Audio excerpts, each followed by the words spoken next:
Hello and welcome to Views on News. I am Jawad. Tehami. Pakistan's Foreign Office has categorically rejected the statements made by Indian Prime Minister Narendra Modi in his televised address after Pakistan and India reached a ceasefire brokered by the United States of America. Let me quote the important excerpts from this particular clarification that has been and the rejection made by the Foreign Office of Pakistan. Pakistan categorically rejects the provocative and inflammatory assertions made by the Indian Prime Minister in his address yesterday.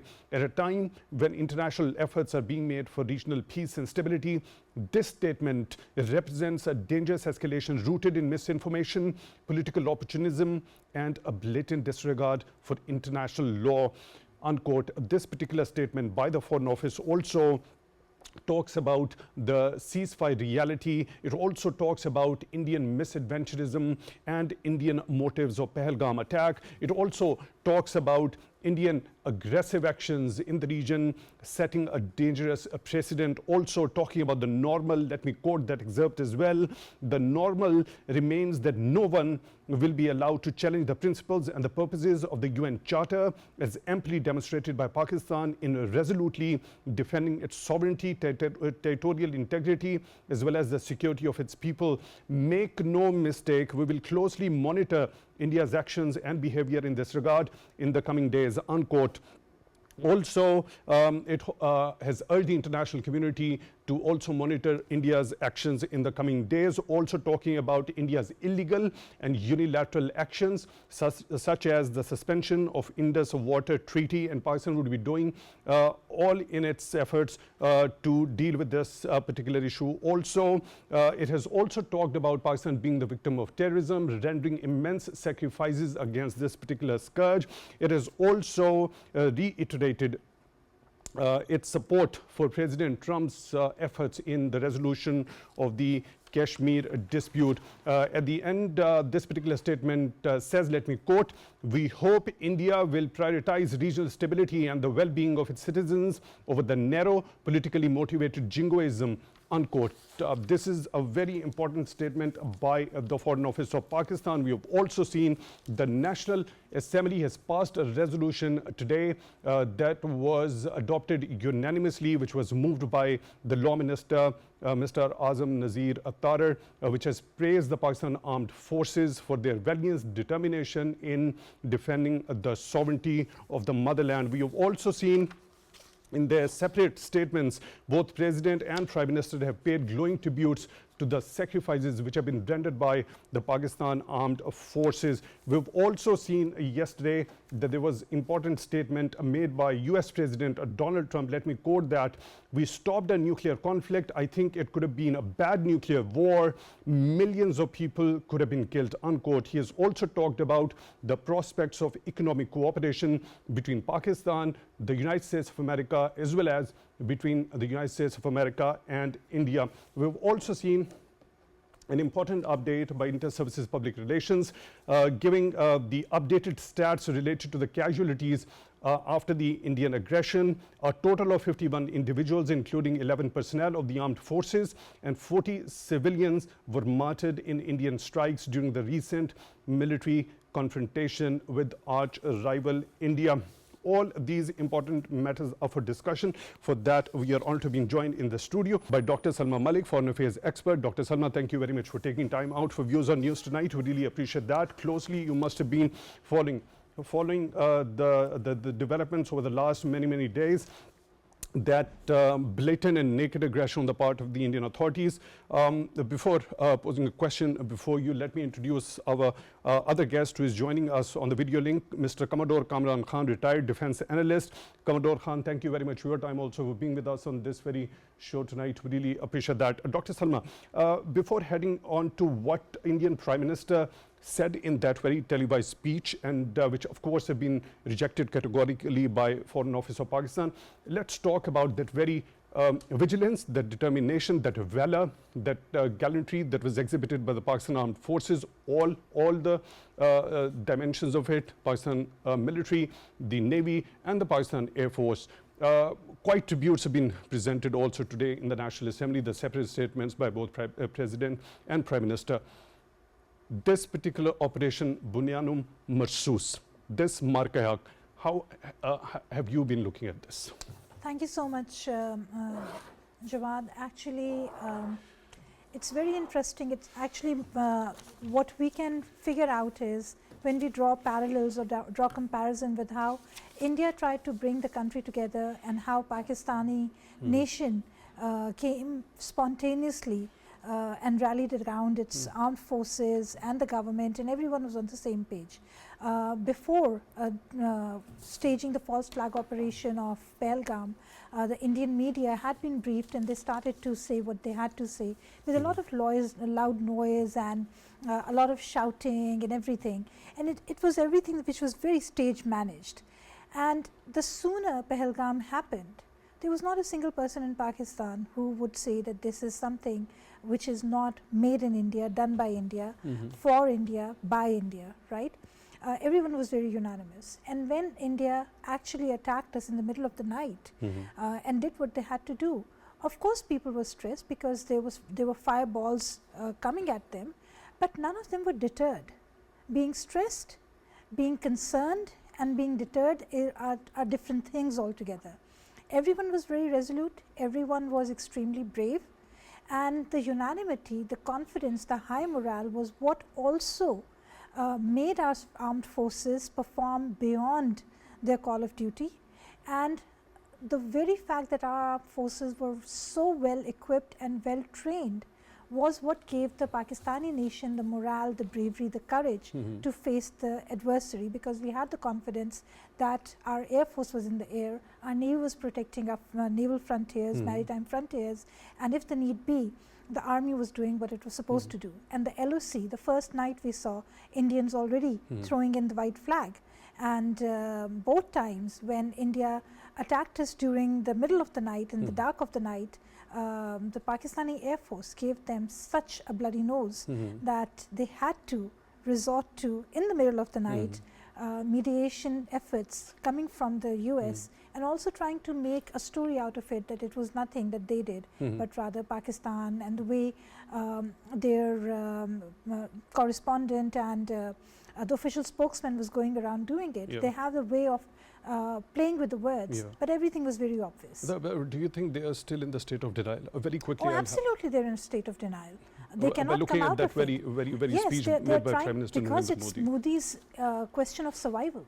If he concedes, he's dead, politically and physically, both. Right, Commodore Khan, this befitting response to Indian aggression, the naked and blatant Indian aggression against the United Nations Charter, the statement by the Foreign Office in today's detailed statement specifically talks about that no one will be allowed to play with the very purposes of the UN Charter, the principles and the purposes of the UN Charter. But looking at the befitting response, Pakistan Armed Forces, despite exercising the strategic restraint, have rendered to Indian aggression. What sort of a legacy does it leave behind in the annals of history? Thank you very much for inviting me to comment on very important matters related to the defense. To your earlier question, I think I just want to comment on that. The India was stunned. They were paralyzed. They were really, their prestige got hurt so much that it will go for decades before India could forget. I don't think they will ever forget it, because never in our history between India and Pakistan, this kind of insult has been experienced by Indians. They were the aggressor. False flag operation. They were the aggressor, and they wanted to blame Pakistan. We took all their aggression and kept our resilience and said we will respond only when the right time comes. You know, when somebody boxes you, you put a hand in defense and block his fist.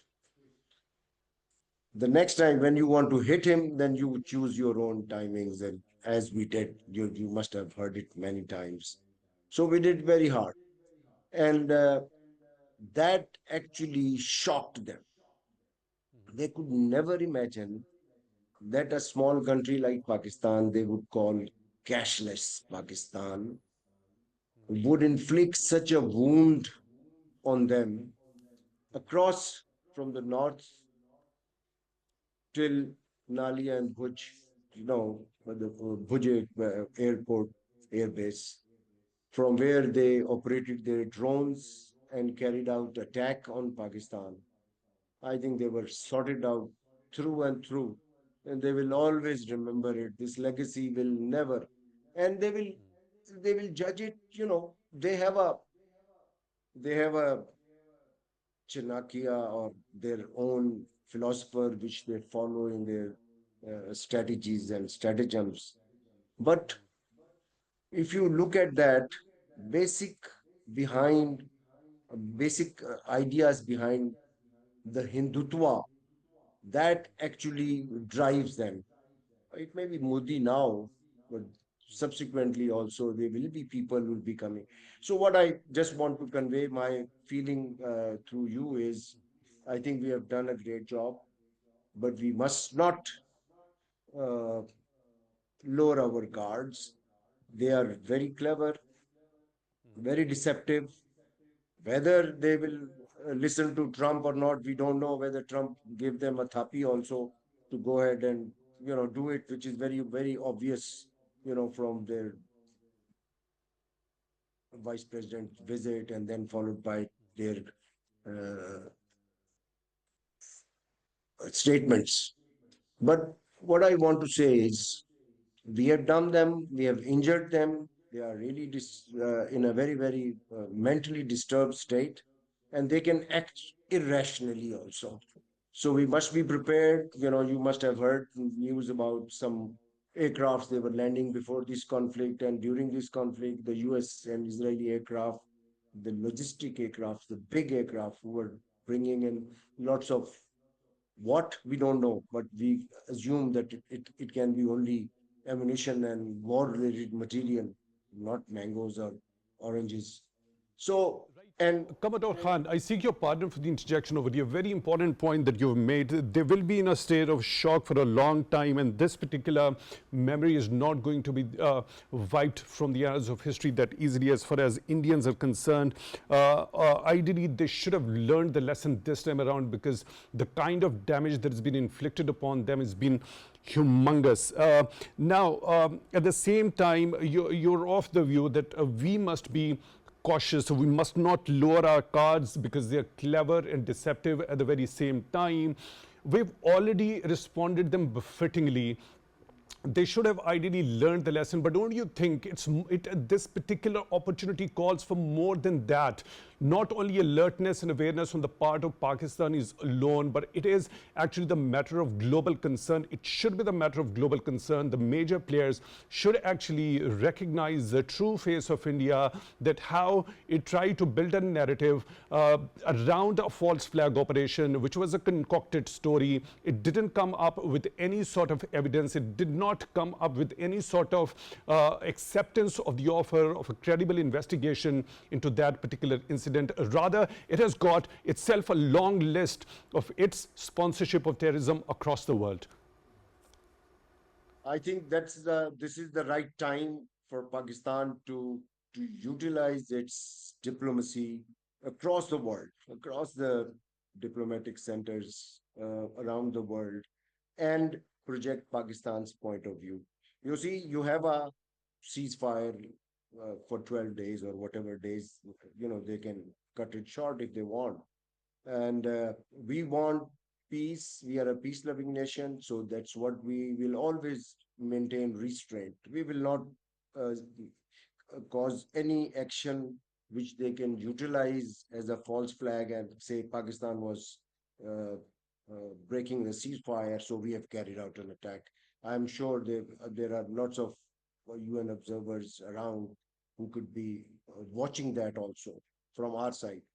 So the idea is whether the Trump will be able to push his way uh, to help solving the Kashmir issue.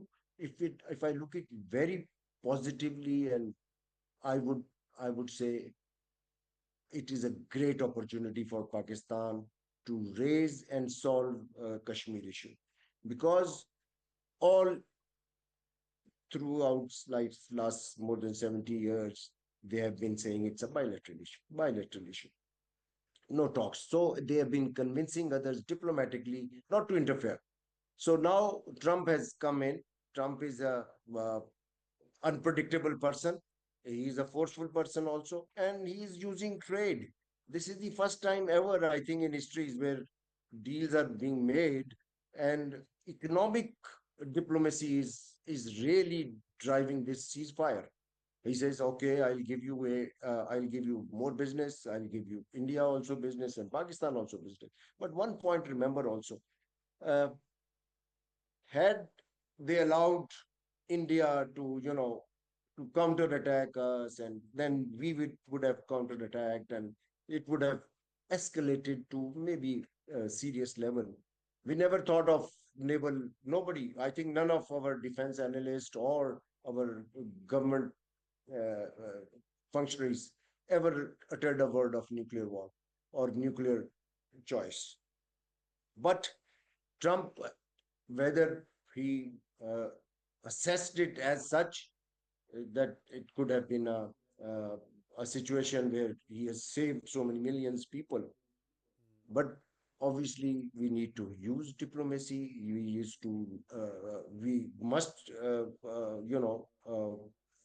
follow the ceasefire regulations. I That think resolution of the Kashmir issue, there has been an offer on the part of US President Donald Trump also. I'll come back to you for your understanding that as well.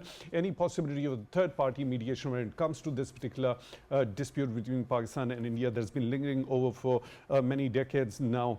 Dr. Salma, now when we talk about, as Commodore Khan has alluded to this particular fact, none of the officials from Pakistani side has ever used the nuclear war terminology in any way whatsoever. But looking at that particular statement that just emerged from US President Donald Trump, let me quote, which I have already mentioned: "We stopped the nuclear conflict. I think it could have been a bad nuclear war. Millions of people could have been killed," unquote. Now, looking at that very statement that has come from Indian Prime Minister Narendra Modi, he seems to have concocted another something within his own mind, that India is not going to tolerate the nuclear blackmail. Nobody blackmailed. None of Pakistani officials went on to say anything on that particular line.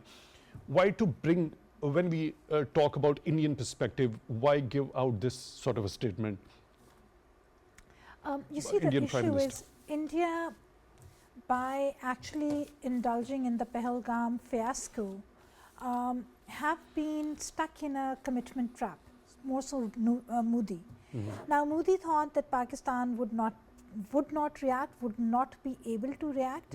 And even if Pakistan did react, it would be a piece of cake, and we'll do this and we'll do that, because he has been doing a lot of chest thumping and telling to the Saffronized Brigade as to how powerful he is, how powerful and wide a chest he has, and all that crap that has gone with the Modinomics that we know about. And the press has been his best military in this regard. They have been the jury, they have been the judge, they have been everything in this regard. And so he had his frontline soldiers doing that job for him. And now none of what he had planned went the right way. The ground offensive, the air offensive, if there had been a naval offensive, they would have seen that the Navy was no less in responding to them, and they were at absolute ready state. So everything was totally jammed. Now they have to do something. Their spokesperson, when he talked about the ceasefire, he said the Pakistani DGMO approached us and so on, and then we signed the ceasefire. We agreed upon a ceasefire, which kind of gave an impression that Pakistan was the one to seek a ceasefire, right? So it's the play of words. Now Modi has to sell something to his people to come out as the nice kid on the block who has saved the world from a global catastrophe, instead of being labeled the Hitler and bringing the world to the brink of a nuclear holocaust. which I hope and I pray that there is some rule in the world which can actually hold Modi accountable for doing this catastrophic event. Accountability, the mechanism at the international level. I'll come to this particular point. Let's stick to this particular aspect when we So hear Pakistan them. never went for the nuclear word. Yeah, Pakistan didn't even call the NSA meeting. Right. There was this news bite about that meeting taking place, but The it was NCA, yeah. immediately rejected. Pakistan what about was this doing its ceasefire? full spectrum deterrence by all regards, and that's what we stuck to. DGISPR, Lieutenant Yes. General Ahmed Sharif Chaudhary, in that very detailed presser also categorically rejected this particular notion, which and this particular notion of Pakistan going which Pakistan has been alleged by its adversary. The Americans are saying. Okay, so there is a it was India clarification which in did this it. particular statement by the Foreign Office. Also, Pakistan remains committed to recent ceasefire understanding and taking necessary steps towards de-escalation, regional stability. This ceasefire was achieved as a result of the facilitation of several friendly countries, which contacted us with a message of de-escalation. The portrayal of Pakistan as seeking a ceasefire in despair and frustration is yet another blatant lie. Absolutely, Jawad. It is a blatant lie, but we also have to see one thing. From the first minute of this war, there was a parallel war taking place, which was the war of disinformation, perception building, narrative building, and loud noise, which was all coming from India. They were also talking about anything and everything going wrong in Pakistan. The Indian Navy reaching Lahore, right, for an instance. Then they're talking about the entire Pakistan is up in flames, all the cities have been cracked, and there have been massive fault lines. God forbid, I mean, like Pakistan was finished on day 2. Nothing happened. So this was all a propaganda that was coming from them. And most of that propaganda, because they cannot convince the entire world, 99% of that propaganda was triggered, was targeted towards the Indian domestic audience, because Modi had to cover the fiasco that he has indulged into. He also had to cover the point that he had himself brought his people, forget about Pakistan, his own people to the brink of complete disaster. And when Pakistan said we are going to respond, and when we are going to respond, everyone will see, we were not talking about nuclear weapon. We were talking about our conventional might, despite the limited budget, despite the numerical inferiority, and all that jazz that goes with the military lingo. But the fact is that Pakistan worked with extreme restraint, extreme responsibility, extreme caution, because we were very much aware that if anything goes wrong, because we were working with rationality, India was not. And our rationality was no match to India's, Modi's irrationality and madness. So we had to do a double work. We had to fight a war with India, and we also had to save the world from India. So this was a double-fold thing. And the second war that we were fighting was far more dangerous, far more critical than the war that we were fighting at a bilateral level with India through the conventional force. And it's all over the Western newspapers and the Western media and press that it was India that pressed US that they have to come and save their soul. Iranians did their part, the Saudis did their part, and what was India doing at that time? India kept on, whenever there was a shuttle diplomacy and the envoys were going this way and that, it was attacking Pakistan with its drones. So this is the respect that India gives to its frontline friendly states. And also the so-called key leading anchors on many channels were not even respectful to certain foreign dignitaries when that shuttle diplomacy was happening. Commodore Khan, now the statement made by Indian Prime Minister Narendra Modi in his televised address, he says that India will measure every step of Pakistan in the coming days and see what sort of attitude Pakistan will adopt ahead. So far we have seen in all the domains the response from Pakistani side has been tit for tat, and Pakistan's Foreign Office statement says, make no mistake, we will closely monitor India's actions and behavior in this regard in the coming days also, and we also urge the international community to do the same in order to monitor India's actions. Looking at the tit for tat actions by Pakistan, I want your understanding. by looking at this, how do you analyze the tone of this response by Pakistan's Foreign Office? I think this is the tone which they understand. You know, this is really appreciated. The Pakistan Armed Forces and our diplomatic community and our Foreign Office has been very, very forthcoming, straight, to the point, and saying, please make no mistake. We have, like you must have heard this thing many times. We have all the options on the on the table. So that means, we will not let you go back if you come and attack us, or if you, on a false pretext, you know, the Modi says probably that any attack, any terror attack in India would result in an attack on Pakistan. What the hell? That is the kind of a rubbish statement by a prime minister, and I think it should be rebutted in the same manner. And Pakistan has done very well in terms of responding to them in the same language. Right, same language now. When we talk of Prime Minister Narendra Modi saying that the Operation Sindoor is not over, what do we understand from this? That they haven't accepted the ceasefire, or they're not going to abide the ceasefire? What does that mean if the Operation Sindoor is still underway? Yes, I think they have been very deceptive. They initially refused that, oh, we are not going to have a third party intervention. The American intervention is, and their media and other analysts have been condemning that, oh, we should not accept America's interference. I mean, this is a bilateral issue. We should handle it ourselves.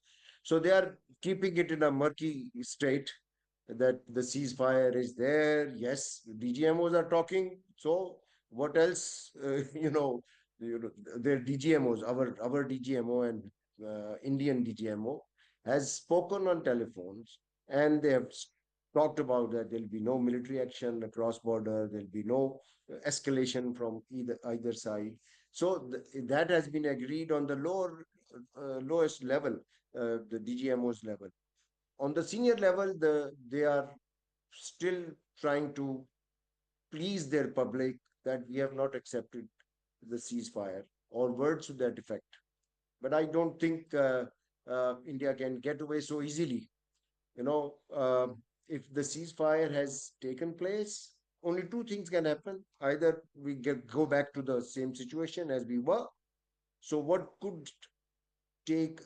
changes could take place in these 12 days? Maybe lots of drones, lots of missiles, lots of other things have come to, latest technology, latest electronic warfare equipment has come to India. uh, that won't be ready to be used effectively. They can't.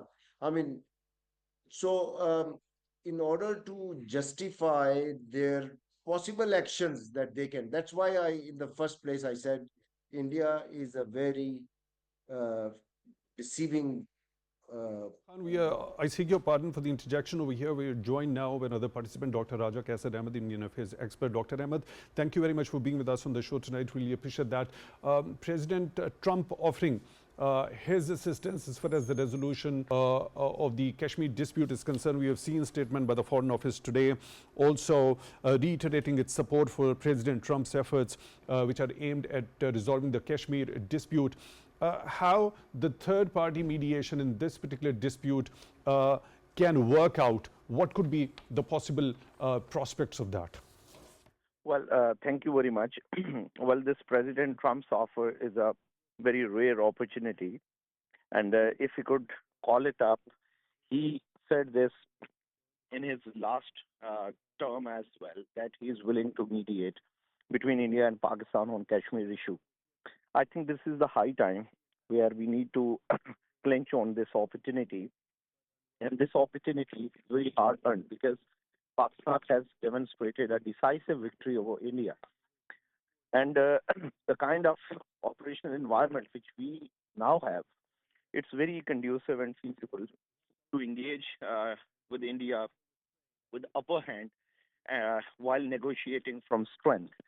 And I must say, I Right, was very Dr. Ahmed, as you already mentioned, that this is a hard-earned opportunity. During his last tenure, President Trump offered the same sort of mediation. Of course, it was resisted by India, was not even considered by India at that particular time. But given a decisive and a crushing response from from Pakistani side on the Indian side, this hard-earned opportunity has arrived. President Trump has once again reiterated his earlier made offer regarding the mediation in this particular dispute.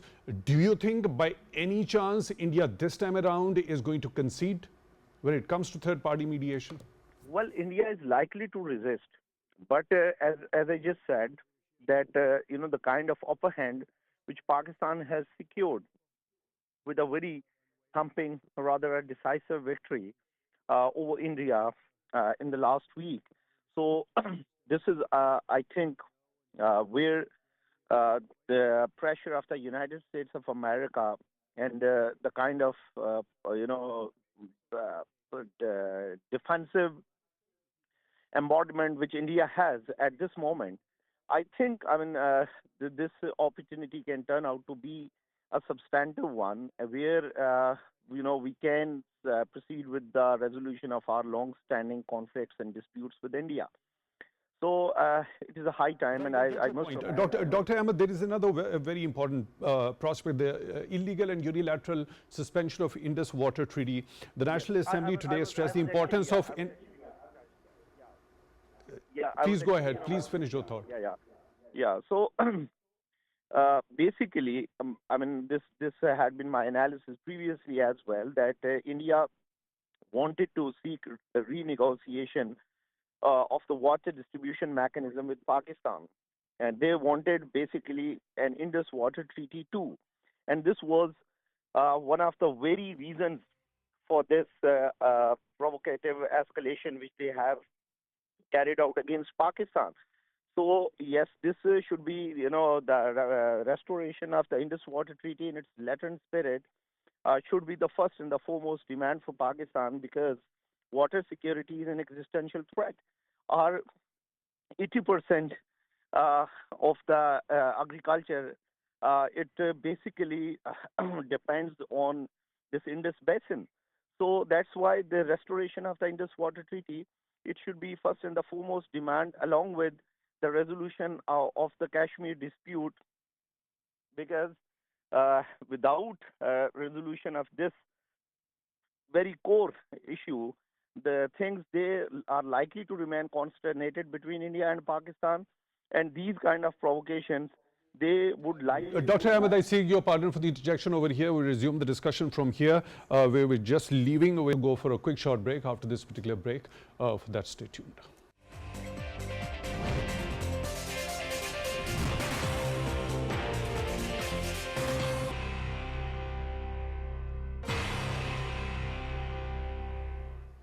Welcome back to Views on News. In the studio, we're joined by Dr. Salma, Malik, on video link Commodore Kamran, retired, and on the phone line, Dr. Raja Qaiser Ahmed. Dr. Ahmed, now, this particular Indus Water Treaty, the Foreign Office statement says it will do everything in power to address this particular issue. There has been stress in the National Assembly of ensuring the full implementation of the Indus Water Treaty also, but comparing it to that very statement, again, we would consider it a very provocative statement. Rather than accepting its own faults, what Prime Minister Modi said, water and blood cannot flow together. Perhaps this is a thing which he himself needs to understand. What's your take? Absolutely. And about Modi's recent statement, it is more to satiate and satisfy the domestic optics. So because his muscular nationalism and his chest thumping, that has proved to be, altogether nuggetry and insubstantial. So, if you see his even body language was defeated. He was not as confident as he used to be while making these kind of statements. So, as far as Indus Water Treaty is concerned, its revocation on legal grounds is not possible, because this treaty has no end date, and it does not have any termination clause, and it has the World Bank as guarantor. That's why you see when India it went ahead with this very provocative move. It used with a very careful term, held in abeyance. So, and I think, with the now the International fact law, that it can't be ideally done. Dr. Ahmed, thank you very much for your take regarding this. Dr. Salma, your quick take regarding as to how the third-party mediation, especially when it is being offered by the US President, could work in the resolution of the lingering dispute of Jammu and Kashmir. My apologies, but I'm not very optimistic. Because not even with that very offer of President Donald Trump. There, and I consider the offer very sincere. Offer regarding enhancement of trade. When enhancement of trade, absolutely. Trade is a huge incentive, and I hope that can compel these actors, especially India, to see reason. But what kind of a resolution are we talking about? Because either are we talking about the plebiscite, the 1947 ideal condition, are we talking about Pakistan has categorically stated that it should be as per the light of the UN relevant UN and the will of the people. Absolutely. So that's the plebiscite thing. So how is it going to happen? Because Modi has a lot of face to lose. So he's going to play around these things, and the US had made such an offer in 1962 as well, which did not really work out. So let's hope and pray. With Jammu and Kashmir, my last word on this is that we usually have, especially since Kashmir became a nuclear flashpoint, crisis management. We don't really go all the way towards conflict resolution, and that is what is required. Right. Commodore Khan, your quicker take regarding as to third-party mediation in the resolution of Kashmir dispute. Let me quote Mr. Trump as well, as you already alluded to, when he has offered for enhancing the trade both with India and Pakistan. He says the United States is prepared to enhance trade with both the countries if they continue to engage in dialogue. Continuing to engage in dialogue. So the most important outstanding issue between Pakistan and India remains to be the unresolved Kashmir dispute. Do you think India is going to talk about it with Pakistan and enhance trade with the US in return?